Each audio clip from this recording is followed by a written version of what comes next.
महीनों से चल रहे आर्थिक संकट के बीच राजपक्षे परिवार इमरजेंसी इस्तीफे कर्फ्यू का दांव चल चुके हैं, लेकिन विरोध की आग थमने का नाम नहीं ले रही है।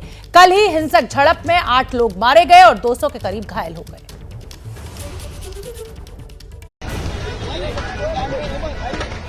लंका जल रही है, लेकिन इस बार रावण के अहंकार से नहीं, आर्थिक बदहाली की वजह से। श्रीलंका में आग की लपटें चल रही हैं।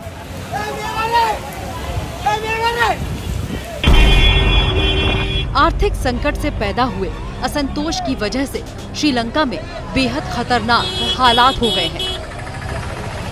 श्रीलंका में चल रहे विरोध प्रदर्शन सोमवार को इस कदर तक हिंसक हो गए कि राजधानी कोलंबो में हर ओर बस आग ही आग नजर आई।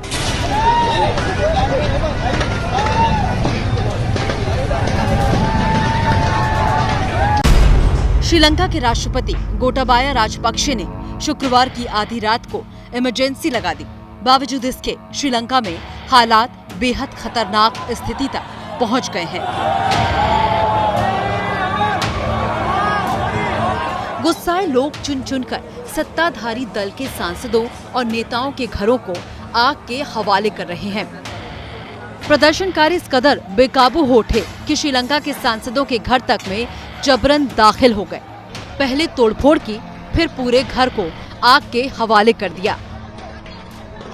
ये जलता हुआ घर श्रीलंका के सांसद सनथ निशीथा का है, जो श्रीलंका सरकार में मंत्री भी रह चुके हैं।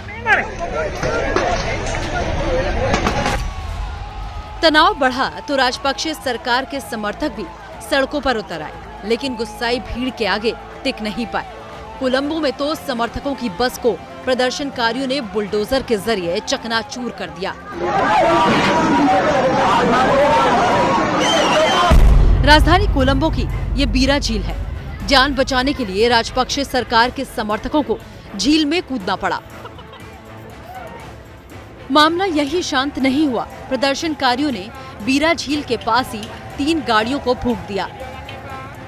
हालांकि कहीं कहीं राजपक्षे समर्थकों ने भी प्रदर्शनकारियों को निशाना बनाया। ये वीडियो उस वक्त का है जब महिला प्रदर्शनकारी के साथ राजपक्षे समर्थकों ने बदसलूकी की। दोनों ही ओर से हंगामा बरकरार रहा। उकसाई भीड़ ने पत्रकारों से भी बदसलूकी और धक्का मुक्की की।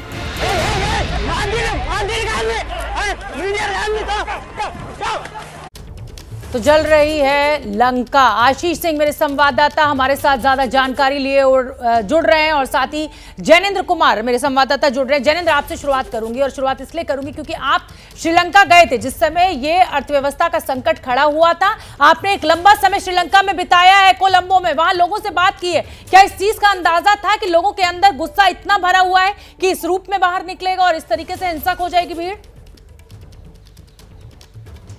देखिए, लोगों में नाराजगी काफी है शोभना, नाराजगी काफी थी, लेकिन श्रीलंका का जो सिविल सोसाइटी है, श्रीलंका के जो छात्र हैं, जो शिक्षक हैं, वो लोग सड़कों पर प्रदर्शन कर रहे थे और उस प्रदर्शन को समर्थन श्रीलंका के सभी तबकों को था। यहाँ तक कि वो लोग भी जिन्होंने कि पिछले चुनाव में सत्ताधारी पार्टी के लिए वोट दिया था, वो भी सड़कों पर प्रदर्शन कर रहे थे, लेकिन शांतिपूर्वक प्रदर्शन कर रहे थे। कल आखिर हिंसा भड़की क्यों? इसके पीछे कारण ये बताया जाता है कि कल सुबह के वक्त में, दोपहर से पहले, जो प्रधानमंत्री आवास है वहां पर सत्ताधारी पार्टी के काफी समर्थक बड़ी संख्या में वहां पर इकट्ठे हुए थे, और वहां से वे लोग जो है वो तकरीबन 3 किलोमीटर दूर गाले फेस पर, जहां महीने भर से प्रदर्शन चल रहा था, वहां पहुंचे और सरकार विरोधी प्रदर्शनकारियों के साथ मारपीट शुरू कर दी, बदसलूकी शुरू कर दी। तो ऐसे में पहले से जो लोग प्रदर्शन कर रहे थे, जो पहले से ही सरकार से नाराज थे और राष्ट्रपति का इस्तीफा मांग रहे थे, प्रधानमंत्री का इस्तीफा मांग रहे थे, उन्होंने अपना आपा खो दिया और इसके बाद स्थिति बिगड़ी। और जाहिर सी बात है, एक बार स्थिति बिगड़ी तो फिर असामाजिक तत्वों ने भी उसका फायदा उठाया होगा, और इसके बाद देश भर में, कोलंबो सहित पूरे श्रीलंका के अलग अलग इलाकों में आगजनी शुरू हो गई और हालात इस कदर बेकाबू हुए कि कई लोगों को अपनी जान भी गंवानी पड़ी, जिनमें की सांसद तक शामिल हैं। तो जाहिर सी बात है, हालात बिल्कुल बेकाबू हो गए। बिल्कुल जैनेंद्र, आऊंगी मैं आपके पास। सरकार विरोधी प्रदर्शनकारियों को जो उकसाया गया वो है।